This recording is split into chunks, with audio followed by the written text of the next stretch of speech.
If you're an interior design professional, you're a stager, you're a stylist, you are a landscape designer or an architect, you're in the right place. This is Business of Design, and I'm glad you're here.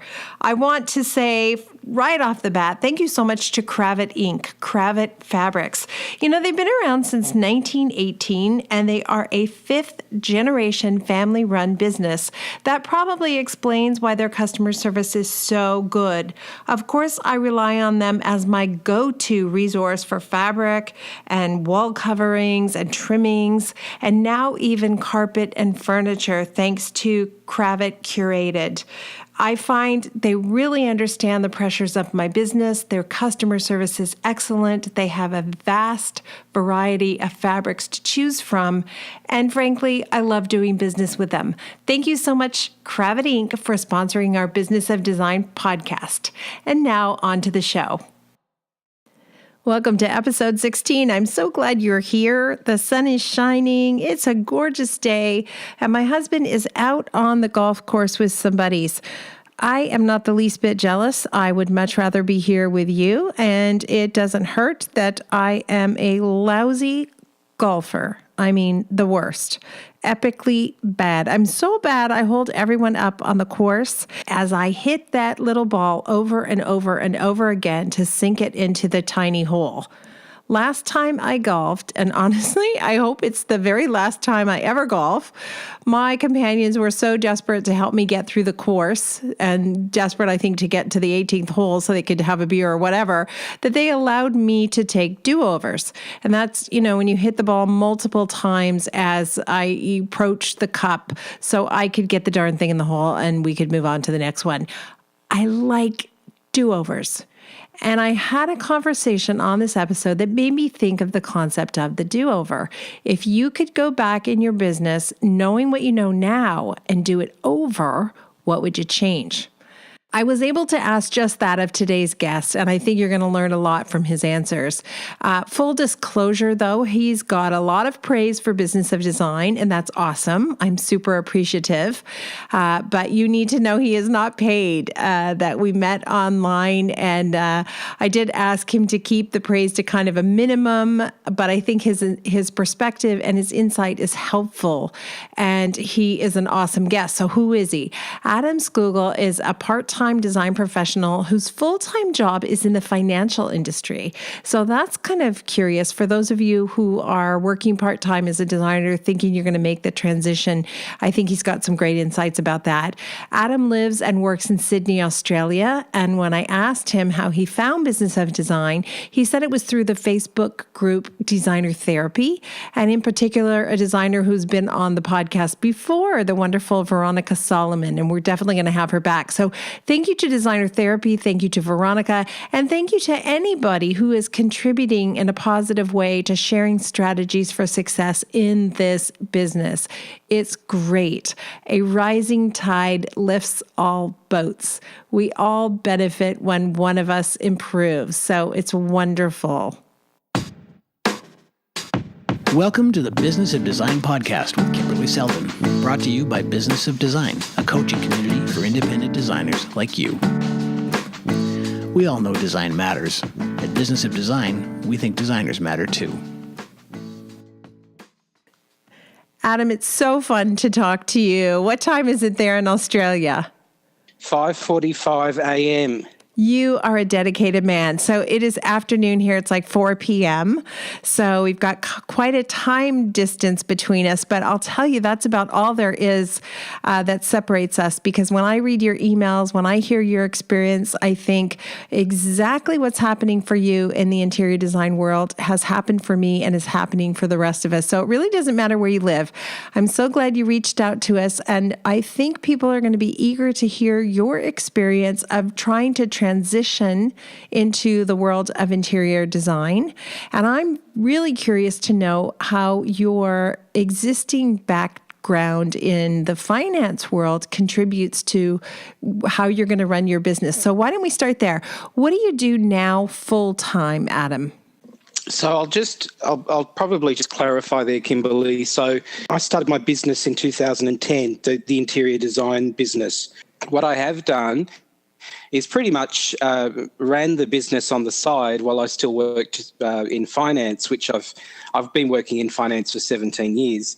And the way that it's worked for me to date is, and I've done a number of projects to date over the years, obviously, but I've had people to contract. So I've had somebody. I was actually working with somebody for a while, and that person was working in a full-time capacity on this business while I was working in finance. So, like I said, I'm still working in finance, but I don't know why some days, as you very well know, and most of us know, I don't know why some days I still want to do it with everything, the crazy stuff that goes on, but definitely still have that point of arrival being that I can leave what I'm doing.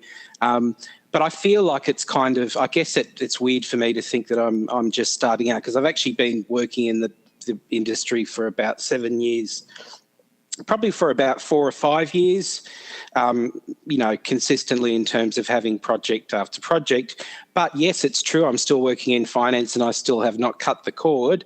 And the way I've been able to do that is just to have people work as contractors for me, basically. Well, you're not the first professional who has worn two hats and had a full-time job and then done design on the side. That's not unusual. But what is a little bit unusual is that your full-time gig is finance. And I have to think that sort of strong business background is going to help you succeed in interior design, whether or not you transition full time, because a lot of people are listening and think, I do it part-time, and that's fine. And how you've managed to do that, I think, is going to be really interesting to everybody. So let's start. I'm dying to know, how did you find Business of Design? Because we are just now getting a lot of members from Australia. And I don't know if you were the first one, but you were certainly one of the first ones. How did you find us? I found Business of Design through a thread on a group. Now, I don't know whether the group was Designer Therapy, which is mostly, I think, US-based. And I think you know that group. I do. I know. I'm familiar with a lot of them. Kimberley? Yeah, we have a lot of members who are in that group. And I do think they're US-based for the most part, yeah. I don't know how I got into that group, but I've had for about 2 or 3 years these fantastic conversations. Can I do a little shout out to somebody in that group that you know very well? Of course. Your first guest, Veronica Solomon. She's awesome. Great mates. We're virtual best friends. I don't know if she feels that way. I feel that way. No, she's been terrific. So we met on that group, and it's funny because she started out on this podcast in terms of being the first guest, which I thought was great. But yeah, I found Business of Design through that group, and I think it was even ended up speaking to Veronica a lot online and other people.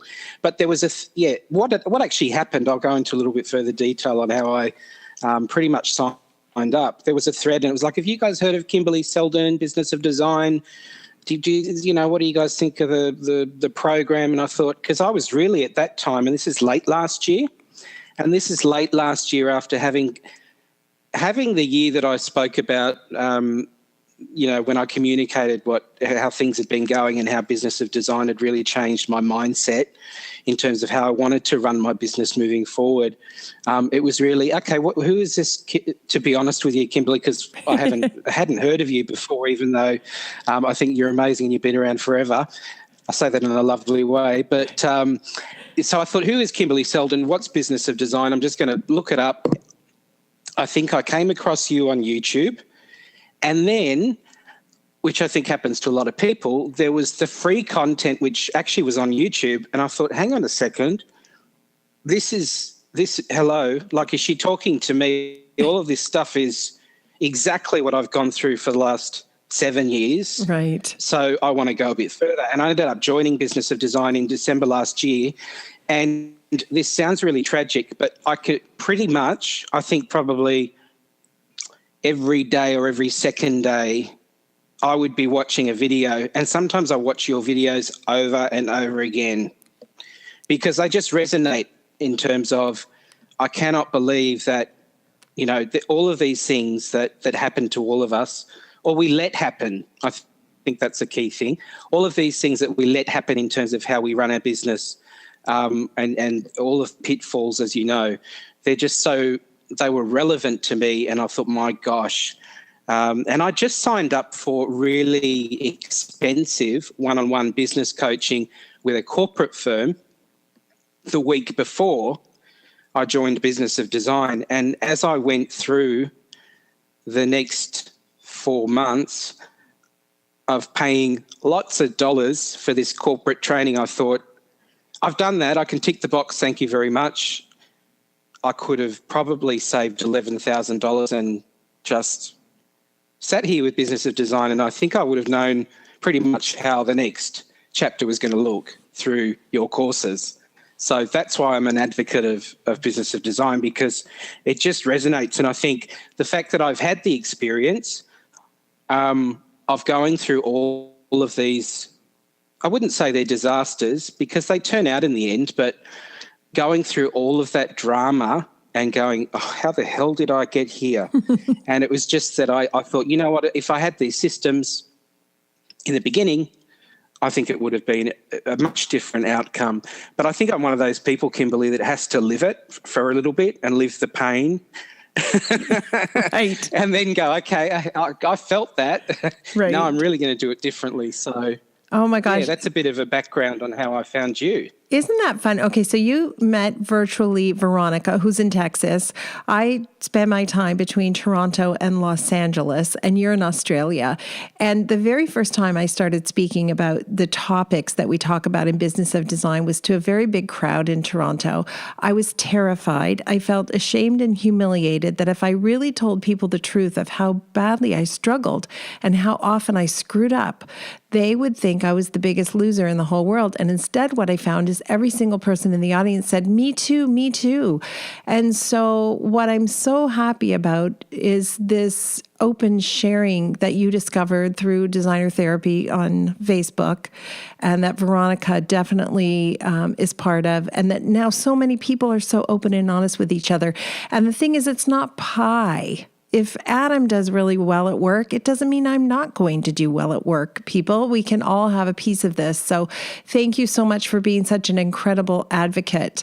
Now, I want to know, because you've got this business background, and by the way, thank you so much for all of those lovely compliments. That was so nice of you. You've got this business background, and most of us come at this without that business background. And that's one of the things that's so valuable that we try to teach at Business of Design. Do you think you had a leg up on the rest of us because you're familiar with the world of finance and you can perhaps talk money in a way that some of us are afraid to? I wish I could say that was true, Kimberley, but it isn't. Really? I think what... Really? Oh my gosh. You see, you just imagine you put stuff on other No. people and you think, oh, he's got it going on in this department. Must be so easy for him. So no, really. Well, it took me until about 2 years ago to get a bookkeeper. And I don't know why I didn't do that before then. So I wish I could say, oh, well, yes, I definitely had all of the finance part down. I mean, it wasn't disastrous, but it was. And again, this goes back to me, relying on other people to do some of the basics. But I didn't hire a bookkeeper until 2 years ago, and that's probably the first thing I'd say for anyone to do that's working. Because I'm being a creative person. Of course, I don't like to sit there and balance the books, or I don't even like doing the invoices and purchase orders and all of those things. But no, I wish I could say that I was really on top of that. Probably the one thing that helped me, because I've managed teams of people, is just the communication generally with the client and getting ideas across and acknowledging what they want to get out of it, and making sure that it's all about what this, the solution that they're going to get out of it, and just the joy of having a home, because I focus on residential decoration and design. That's really the client relationship, I think, just in terms of that dialogue. But the finance part, believe it or not, wasn't the strength. Wow. That actually makes me feel good, because I sometimes think I was born missing this really important ability to talk money And the fact of the matter is a lot of us are born that way and it's uncomfortable. One of the things that you said in one of your emails to us is that you used to do a turnkey approach to design and decorating projects, but you decided you weren't going to do that anymore and the results were not exactly good. So tell me how you... Oh, my God. Tell us about that. Well, you know what, this is about 2012 and I'd done a couple of years of just, and this is the thing, I think it's great if people can work for a firm and at least get the basics of a process or find business of design early. Yeah. But so a couple of years of just whatever was happening, you know, being run around ragged or letting myself get run around ragged by, you know, a couple of clients. 2012, though, I said to the client, and I was working with someone else at the time who was my full-time, really daytime support. And we said to the client, would you like to leave your home and go on holiday for 2 weeks? And we're going to do the whole thing. Oh, we thought, well, the wife said this. Oh, we thought you'd say that. We hoped you'd say that. And I said to the person I was working with, let's do this. We think we can do it in 2 weeks. And my godfather, the 2 weeks that we endured at that point was crazy and very stressful. But we ended up doing it 2 weeks and 3 days later. And they came back and we'd done the whole house. So we'd, well, when I say we did the whole house, we didn't do the kitchen and bath, but we did, it was a large house, but we did all of the decorative stuff, cabinetry. We had furniture made, like dining table, you know, and a custom-made fireplace. And we had mirrors and tables and all of this custom-made stuff, a bed. So it was custom, but it was really furnishings. But there's a whole heap of stories I could tell you about that project. But look, to answer the question, yeah, we did it and they came home and they hadn't, as you know, they hadn't been through any of the drama, which is guaranteed. Right. Anyone that tells me that they haven't had any problems, I just kind of look at them and go, oh, isn't that lovely? And I think, are you telling me the truth? Because that doesn't happen. So we had all sorts of problems, but we got through it. And this is why I think it's key, is that they just referred us on to the next client. And then we did the same thing for the next client. And they left the house and came back and it was even better than the first time. It had just as many dramas and disaster stories that we sort of pulled together within that time frame.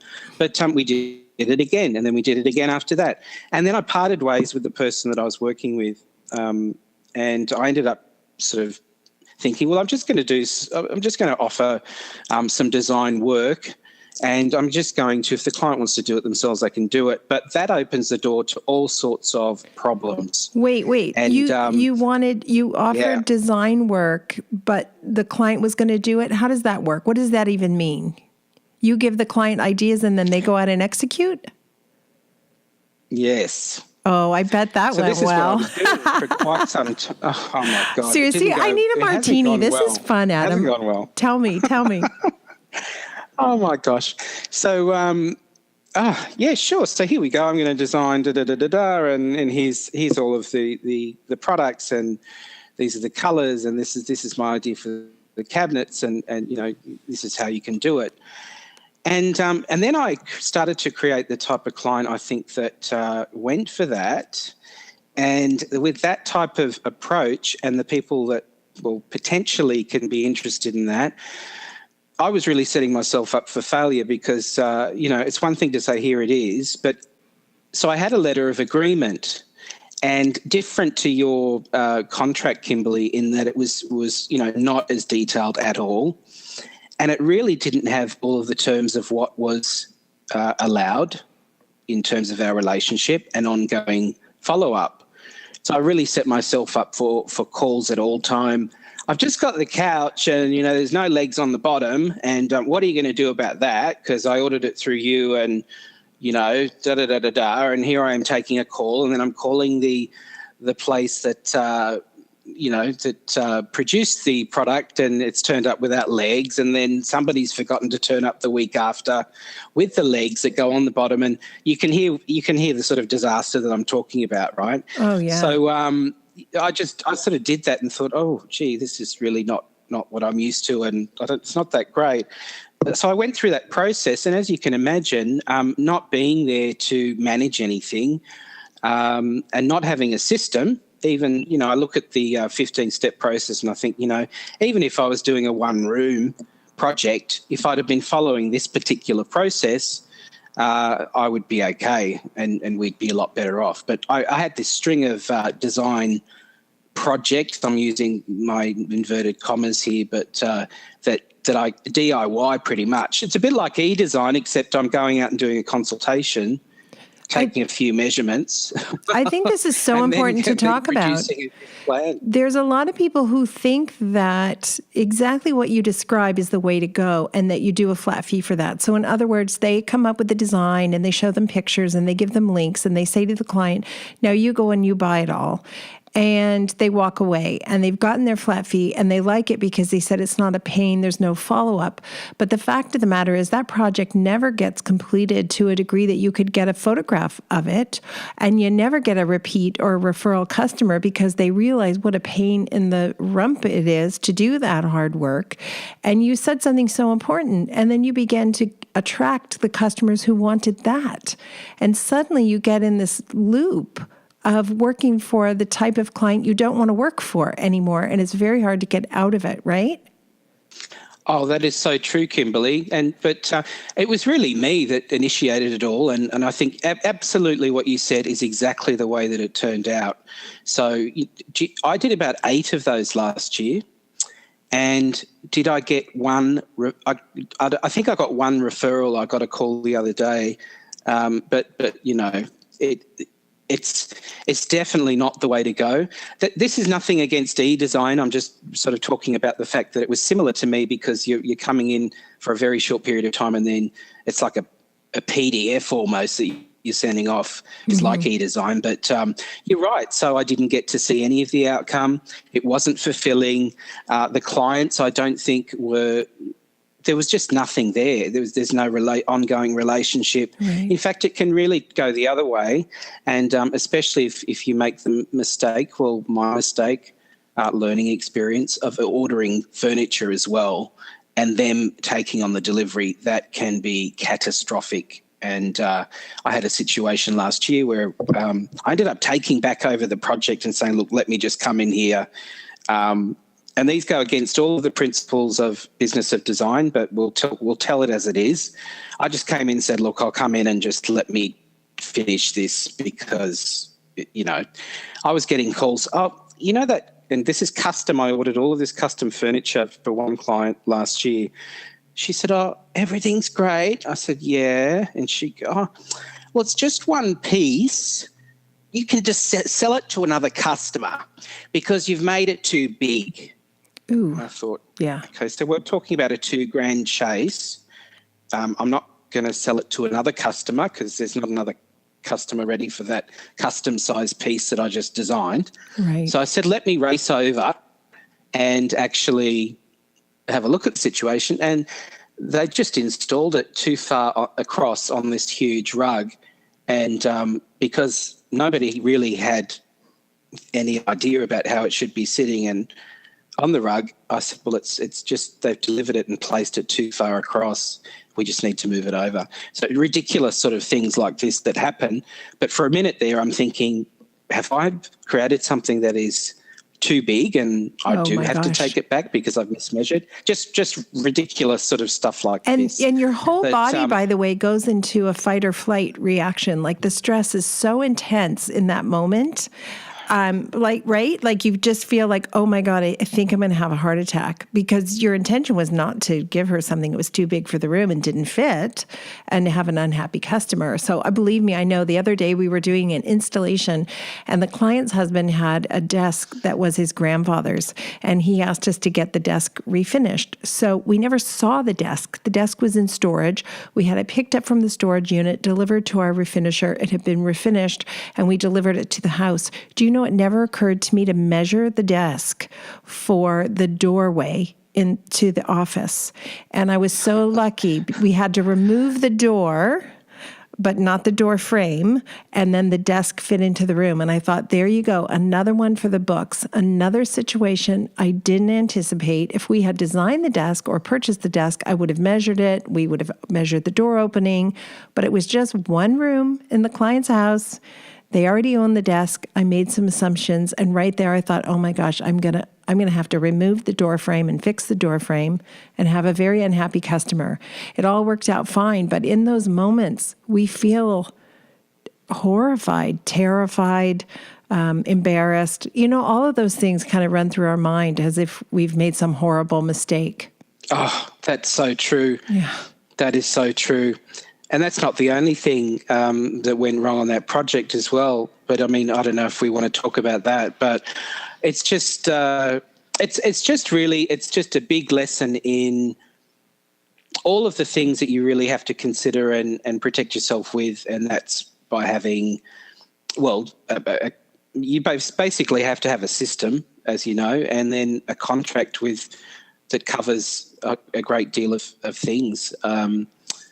Yeah, and written plainly, that's right? My experience. The contract written very, very much so. Yeah, written very plainly so that there's no question in everybody's mind how this is going to work. So, Adam, if you could have a time machine and go back in time to your very first job, tell me what are the things you would make sure you had in place that would help you avoid the mistakes that you've made already. And by the way, I know you've learned so much from those mistakes, but the fact of the matter is we repeat the same mistakes over and over again if we don't come up with a new way of doing things. So you get a time machine, you get to go back in time, starting at the beginning. What would you have in place to make sure you could do your work effectively and really thrive in the interior design profession? Absolutely, Kimberley, have, processes, Can you name one that moment, you think can you name a process that you think is critical or your top 3 favorite ones? Oh, definitely. So having the contract that covers all of those things that we know are critical. But I mean, look, if we just talk about, if I just think about the 15 steps, and step 1 is a consultation with a documented mandate and an action plan. I think my consultations used to be a bit sort of breezing in and, it's a bit of a meet and greet. And that's why on my website now, based on what I know about how the consultation should run, or I'd like it to run, I don't want to do it any other way now. But, I want to have a form and I want to have a mandate and I want to have these actionable items that I'm writing down, and we're following a process and we are going room to room. I used to have a consultation process where we just have a chat. Right. And of course we talk about the home, but we really, there might be an email that followed,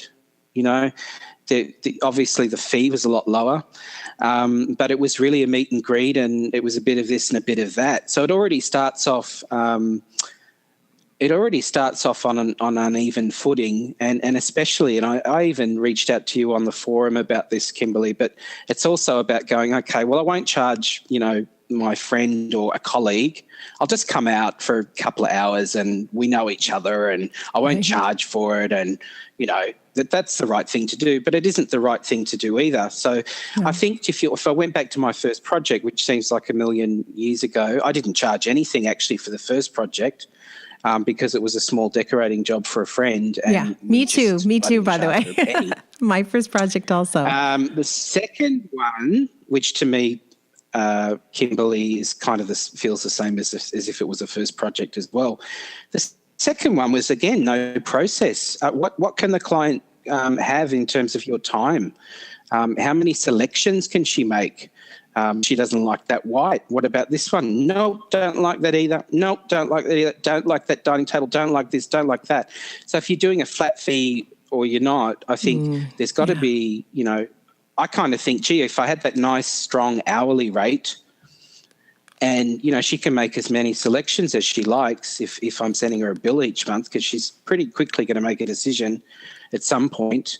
if she has a contract that tells her that she's getting an hourly fee, there's an hourly fee which is $180 an hour, and it's going to be billed at the end of the month or the first 5 days or whatever. But those are the basics, it's just the systems.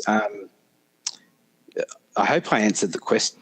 Oh my gosh, for sure you did. Yeah. For sure you did. A lot of the industry will go out to these meet and greets. And one thing that I've learned through doing a lot of research is there's actually a 50% greater chance that you're going to get a project out of the consultation if you not only charge for that consultation, you're going to get more of those face-to-face meetings that turn into projects.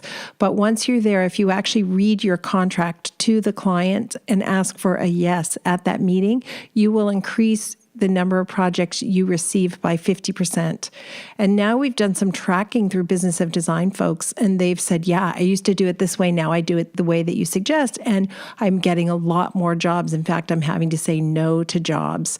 And I think that you're right. When you go to that meet and greet and you're just chatting, you're not giving your best professional impression. Where when I show up at the meet and greet, they're paying for it. Or when I show up at the consultation, the client is paying for it. And they usually say, would you like something to drink? Would you like coffee? And I say, oh, not yet. Let's do the work first. And I just launch into work. And so I'm teaching them that my time is valuable and that I'm here to work. I'm not here to chit-chat. I'm here to work. And the work we do, as you know, Adam, is so stressful and so demanding. And quite frankly, I don't think anybody would pay us to do it if it wasn't. I really don't. I think most people can pick out a sofa and pick out some pillows and do pretty well. Most people hire us because it is a nightmare to do this work. That's a really good point, Kimberley. And I think that's the other thing, just recently realising, and I've watched these videos over and over, and sometimes I just want to hear the message again and again. It is so bloody hard. Yes. To sound very Australian, it's so bloody hard that we should be, and I definitely am now. Absolutely, the rate should be really a good rate, and we should be making money because, as you said, it is very difficult.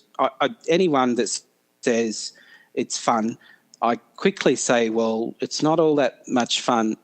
It's funny though, isn't it? I mean, we still do it. It can be very stressful, but at the end of the day, when I get those photos done and they're really beautiful, and I'm able to submit them, which thankfully it's been a success for me personally, or my business, is that I've been able to get editorial. But it's all worth it in the end, isn't it? When you actually go through all of that stuff and you have the outcome, and you kind of forget it after a while, but you forget it for only a little while until you keep running over the same drama again if you don't have. Yeah, I know you haven't had this experience, but it's like having a baby. You sort of forget how painful it is to have a baby, or you probably wouldn't have another one. And I had 11-pound babies, which was really painful. But interior design is even more painful, believe it or not. And I think a lot of us are people pleasers. We want happy clients. So for me, that was one of the worst parts. It wasn't just that I wasn't getting published, which is, I know that you do get published, which is great, but it was that I was disappointing people that I had a face-to-face relationship with. And I didn't want to run into them at the grocery store and have them say, oh, there's that decorator who ruined my life. I wanted them to say, hey, how are you? The way it is. That is so true, because I felt that a number of times, and it's an awful feeling. Yeah. It's an awful feeling to feel, even though you didn't intend to create these problems, it's an awful feeling to feel like I don't feel like I want to talk to Mrs. Smith because it didn't really turn out the way that I wanted it to, and I'll just sort of sideline her, and I won't ask her for a referral. I won't ask her for a review because I just don't think she'd feel comfortable. And that situation can be created over and over again, as you know, without making a change. Yeah. And having, because they're looking at us, so they're always looking at us to be the experts and to guide them. And I see that look in the eyes in potential clients, or clients that go the whole way after a consultation. I just see that look of, what are we doing? Like, what do we do here? And how can you guide us? And if you don't have those processes in, then that's how it can turn out. It can turn into a very unsatisfactory experience, unfortunately. So, yeah, but things are definitely different now for me in terms of that. All of that situation is no longer. Like, I wouldn't even launch into a project again unless I was following with these 15 steps. I just wouldn't do it. I'm so happy to hear that. I ran into somebody at a furniture store a couple years ago, and I said, "Hey, how are you?" Because she'd taken some seminars. I knew her face. She said, "I'm great." She said, "I was doing so great. I was using the 15 steps." And she said, "And then I got a couple of little projects, and I decided that they were so small that, you really don't need 15 steps for a little project, right?" And I heard that. right? I completely understand because I've done it to myself. Like, it's just one little office. It's just one little bedroom. I'll just pop over and make it happen, tickety boo. And every time I do that, it's a mistake. And you mentioned working for friends and colleagues, and I now charge friends and colleagues the exact same thing I charge anybody. This is how I make a living. There's a responsibility and a liability I accept when I do this work. And the funny thing was, in the past, maybe the last 15 years ago, when I would do friends and family for cheap, it ended badly. And ever since I started charging full-time to my friends, I have done at least 5 or 6 projects for people I consider to be good friends, and most of them I've done more than one project for. We've remained friends. They think I'm expensive, but they think I'm worth it. And that's like the best compliment at all. She's expensive, but she's worth it. That's the customer I want. Yeah, I love that. Yeah. I love that. And I did that recently. As I said, I spoke to you about it on the forum. I said, I think I've really haven't done the right thing here. And as I was on that tollway, I don't know if they call them tollway over there, but you're on the freeway or whatever. And those automatic tolls, they go bing, bing, and they charge you for going past here and going past there.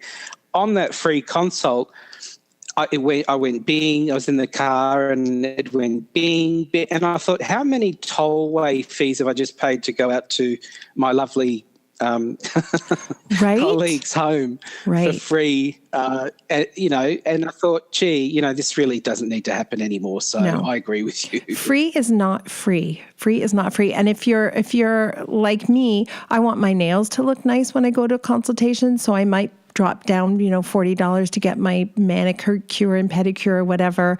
I probably have my hair done. I had to get my outfit out of the dry cleaners.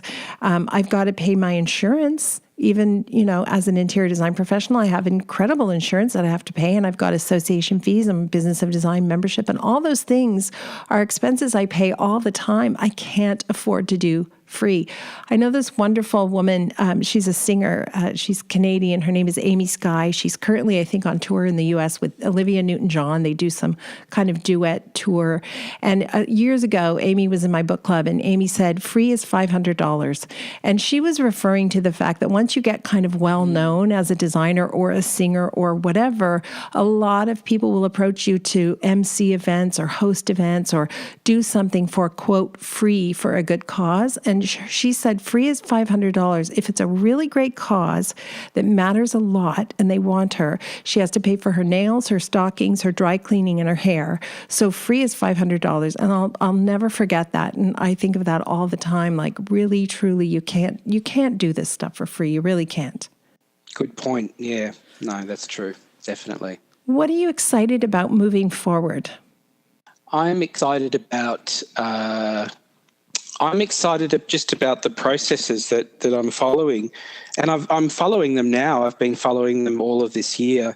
It took me a while to get through your content, Kimberley, but and as I said, I had to sometimes play these videos a few times. But my consult is there. It's a lot more than it used to be.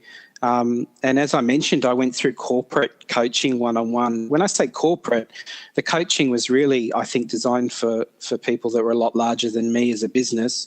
But also, too, obviously, if I was paying a hefty fee for that coaching, and the first thing that coach said, which is the same, I think, absolutely the same as you would tell me, is that you're not going to go to a consult for, I'm not going to go to a consult for $200. I'm going to go for an hour consult for $375. or a 2-hour consult for $5.50. That's how things have changed. Mm-hmm. And it is true that once you just put it out there, that people will actually just take it as that's the fee. Mm-hmm. And I did get a call, Kimberley, I'll admit to you, recently, and she said, look, I just want to do a consult with you. And I call it the essential consult now. So I like that. She said, I need this, I need that. And I said, okay, you've been to my website? She said, yeah, been to the website. And I said, okay, so the fee is, and she said, yeah, it's $5.50. And I thought, okay, great. So that's, it's also too, isn't it? You for yourself, you have to get yourself across the line from charging this figure to that figure. Yeah. And feel comfortable with it and be able to actually just stand up and say, I'm worth it. Mm-hmm. So, you know what? I honestly think you should just kicking off well. Yeah, I think you should just raise the fee and you'll get comfortable with it after a while. A lot of people talk about raising the fee for years. And I've even met designers who are 30 and 40 years in the business who say, yeah, I know, I really should charge more. You know what? After 30 or 40 years, come on, what are you waiting for? Charge more now and you'll get comfortable with it. I was speaking to a designer recently, Kimberley, that somebody said to me at a family event, I can't remember her name, speak to so-and-so because she's been in design and she's let it go. She's not doing it anymore, but she's a great resource. Go and talk to her about design. So I had this conversation with her and I said, how did you find it? Forget it. She said, don't bother. And I said, really? And I'd probably 2 months into business of design. And I said, really? Why wouldn't you recommend it? She said, you don't make any money. And she gave me the fee that she used to make per year. You don't get any money and people run you around and da-da-da-da. And I couldn't help it, Kimberley. I said, well, can I ask you a couple of questions? Did you have a contract?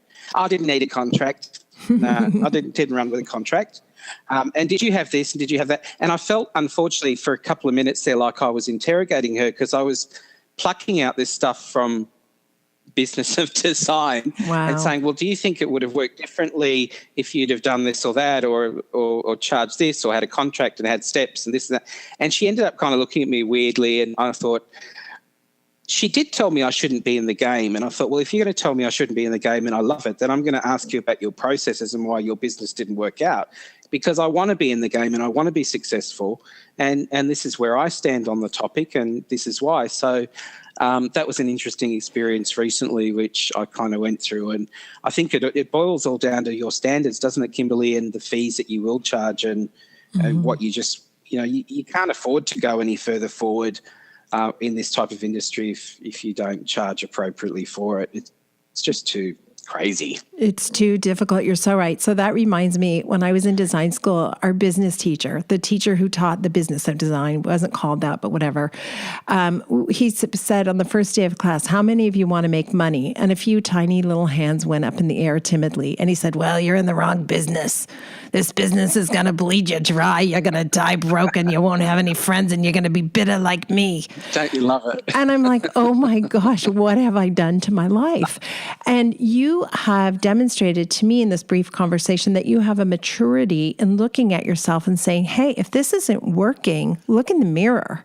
So the woman that you talked to is demonstrating a level of immaturity. It's not working, and that's because it's somebody else's fault. It's the client's fault. You can't make any money because the suppliers don't let you, et cetera, et cetera. The fact of the matter is, if you're not making money, if you're not having an enjoyable experience that's leading to repeat and referral clients, then you yourself are doing something wrong.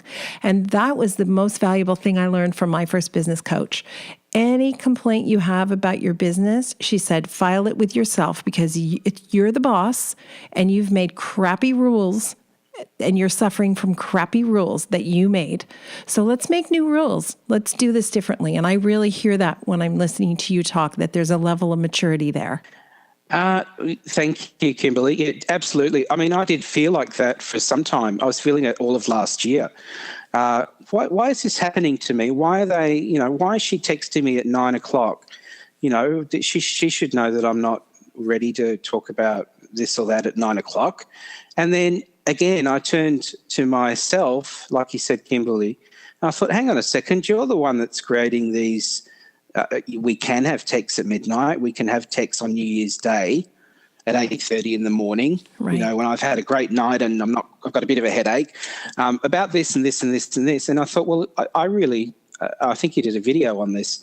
You know, the texting is for coffee runs or friends or family, but I don't want to talk about business at 6 a.m. in the morning or 9 o'clock at night. And it's all about just communicating those just basic rules of engagement, isn't it, with clients? Yep. And it's so funny. I just innocently had a client we're doing a repeat job for, and she's got my cell phone because all my clients have the cell phone. And my staff knows if a client phones me and says what's going on, somebody's going to get fired, because the client should not be phoning and saying what's going on. The client should know what's going on. It's our job to manage their expectations and let them know what's happening. So anyway, she had my cell phone, and she just innocently texted me from a store and said, hey, I see this lamp. I think it would be great for Michelle's room. And I text back, knowing that I don't do business by text. You know, I know that I don't do business by text. Oh, that's lovely. And then a couple days later, another text, and then another text. And then finally I had to say to her, I'm so sorry. I should have said the very first time you sent me a text that I do not accept texts from clients. They're for my kids. It's for my friends. My daughter's flying to Paris. When she lands, she's texting me. That's what texting is for in my life. I need us to limit our conversations to email. And you know what she said? Oh my gosh, I totally understand that. Thank you for letting me know, right? So all you have to do is set better rules for yourself and stop blaming the clients for texting you at 9 p.m. at night. When they text you at 9 p.m. at night, you let them know that you're open Monday to Friday, 9 to 5:30, and everything she wants to talk about can be put in an email, or we'll have a phone call first thing Monday morning. So I think so much of what was going wrong in my life was really my fault. And at the time that I graduated from design school in 91, nobody was sharing information openly in any way. I mean, no designers would give you helpful information. Everybody was guarding their information like it was, top secret. They wouldn't tell you what they were charging. It was so sad. And the fact of the matter is, when we all do better, we all do better, right? We educate clients how it works. Yeah. Definitely. And I don't for 1 minute blame Kimberley, the client. And it took a little while to realise that, hello, you're the one setting the expectations or not setting them. So I don't blame them at all for that. And the good thing about coming through that and just realising, that I'm the one that needs to set the expectations around that. So it's absolutely not about the client. I think 99% of the time it's about you and what you have allowed to happen by not putting in, some respectful boundaries that just set the scene for the working relationship. So, yeah, I agree. Oh, I Absolutely. love that. Okay, at the end of the podcast, sometimes I will ask people some rapid fire questions, and I'm looking for just, top of mind, brief answers to just questions that might be helpful and actionable to people who are listening. So off the top of your head, with no warning at all, Adam, what would you say is your favorite thing that you now have in your contract? Billing for deficiencies. Oh, that's such a good one. Good for you. Tell me. Again, I went through this last year. I had a problem with some rugs and, sure, I'll take care of it. And, it took 3 trips. It was a location. It's not right next door to where I actually reside. But I thought, my God, how many hours here? And next thing you'll probably ask me is how do I track the hours, which I do now properly. But, billing for deficiencies. If it's not your fault, then why should you be paying for the time it's taking to get resolved? And again, I didn't set that expectation with the client that it was up to her or him to do that. It was me that just agreed to run around, and I added it up actually, and it was like 9 hours of meeting with the rug company, I accepted the new rugs, I did this, I did that. And it was like, it really isn't my fault. The rugs are faulty. They were faulty, the product. And they were replaced and everything was great, but there was hours of time to fix that. So I definitely have in my contract, and I read out this particular part of the contract recently and just really went through it. And the good thing about it is that I didn't flinch because I had it down in writing.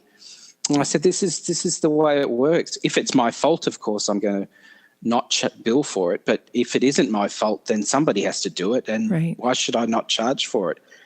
And of course, sometimes clients will say, but shouldn't you find vendors who don't make mistakes? And I say, like, not in this universe, not in this world, not in the world we live in. Doesn't right? happen. It just doesn't exist. But the fact of the matter is, the more you develop relationships with your suppliers and you become a key customer, someone they really, really matters because you give them repeat and volume business, the more they will kill themselves to fix deficiencies to your liking. That's so true, Kimberley. Yeah, that'll get better and better. Yeah. Absolutely. Okay, do you mind if I ask your hourly rate? What is your hourly rate now? $180. Terrific. Do you have it on your website? Yes. Oh, that's so good. That's just so good. Okay, here's the last question. This will really throw you. I have not been to Australia yet. I need to get to Australia. Why not? I just have never been invited. So I need to get to some group of interior design professionals, and I want to come to Australia and I want to speak. And we are talking about an affiliate program where we kind of train some people who are great advocates of business of design and let them go out and speak and support them with what materials we can help support them with. So you'd be a great candidate for that. So would Veronica. I'm going to talk to Veronica about that. Yeah, we do. You want me to do that? We do. Okay. We definitely do. Where's the form? Where's the contract? It's really powerful. It's really powerful when you hear other people talk about it, not just me all the time. So that's exciting. So thank you so much for sharing your journey with us and being so open and honest. I appreciate that, it takes a lot of courage and bravery to talk about the way that we failed. But I think you can do that because you now have a plan to be much more successful. And I want you to come back on the podcast maybe in 6 months or so after you've got a couple of successful projects under your belt. And I want you to describe, before and after for us, how it works with the 15 steps that you've been using. I'd love to do that. So absolutely. Okay, good. Absolutely. All right. In the meantime, you and I will talk about that affiliate program and how I'm going to get myself to Australia. I know you can't go for a weekend. It's a pretty big place, I understand. So I got to figure out how to come for a quick business visit and then stick around for a few weeks for holidays, because that sounds wonderful. I think it'd be great. I don't think that a lot of people know about business of design here, Kimberley. But I think it's a great idea, and I think, there's a lot of people here that could benefit from the program, and I'm definitely one of those people, so you should definitely book that flight and come over and say hi. We'd love to have you come over. Oh, that sounds great. Adam, thank you so much for getting up early this morning and visiting with us. You take care, and we'll be in touch. Thank you so much. It's been a pleasure to talk to you. I've had a great time. Thank you, Kimberley. Of course. Thank you. I hope you'll come check us out at businessofdesign.com. We are an online community of interior design professionals providing you education and resources to help you not only survive in business, but thrive. Membership is very affordable, starting at $67.50 a month. There are more than 100 courses to choose from. Plus, we are adding new content all the time. And for members, we also do webinars and coaching through the forum. We'd love to have you join us. Also, do us a huge favor and subscribe to our podcasts so you never miss even one. Thanks so much.